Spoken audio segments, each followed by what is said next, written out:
Hello friends, today we start classes on basics of accounting. Accountancy is fun, just learn application of golden rules. Golden rule 1 which is related to assets. Assets means संपत्ति, वो चीज़ें जो आपको धन देती हैं या जिनसे आप धन कमा सकते हो वो एसेट होते हैं. So increase in asset, asset जब भी बढ़ते हैं या एसेट का ओपनिंग बैलेंस, ये हमेशा डेबिट की एंट्री होती है.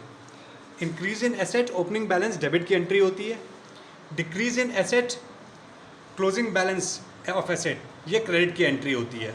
हमेशा ये ध्यान रखिएगा. पहला गोल्डन रूल, जनरल में एसेट अकाउंट डेबिट जब इंक्रीज़ होता है, एसेट अकाउंट क्रेडिट जब डिक्रीज़ होता है यानी कि कम होता है.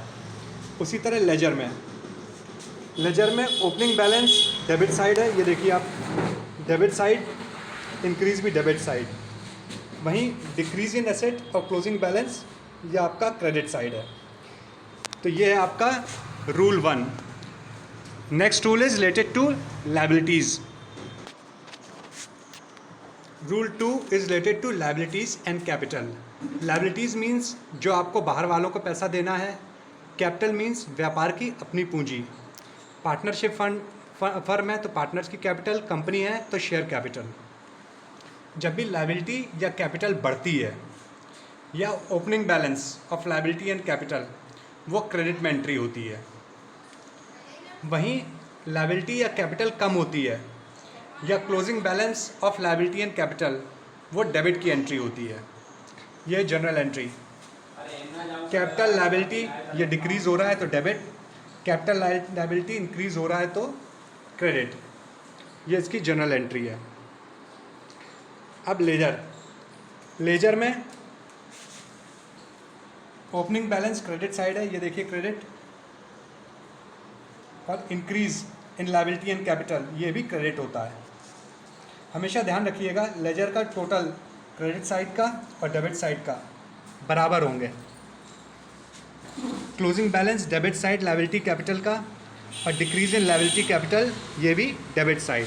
तो रूल 2 था हमारा लायबिलिटी और कैपिटल का. Increase in liability and capital opening balance credit, decrease in liability and capital closing balance debit. Rule 3 ये नॉमिनल अकाउंट का होता है. Nominal account means profit and loss account, revaluation account, profit and loss appropriation account. Increase in profit gain, transfer of loss ये credit की entry होती हैं. वहीं increase in loss expense, transfer of profit ये debit की entry होती हैं. General में expense loss debit, gain profit credit.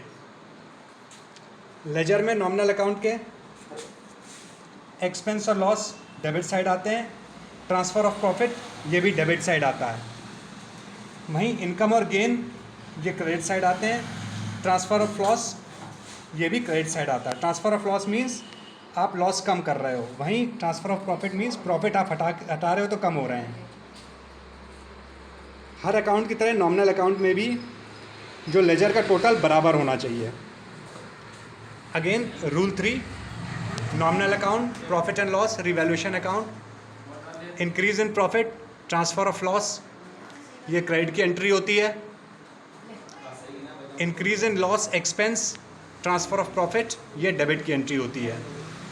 I hope ये 3 गोल्डन रूल आप लोगों ने ध्यान से सुने होंगे. इन गोल्डन रूल को आप ठीक से फॉलो करिए, आप इससे बहुत अच्छे अकाउंट सीख सकते हैं. अकाउंटेंसी में कुछ नहीं है, केवल इन गोल्डन रूल का ही एप्लीकेशन है. आगे हम और डिस्कस करेंगे. Take care, all the best.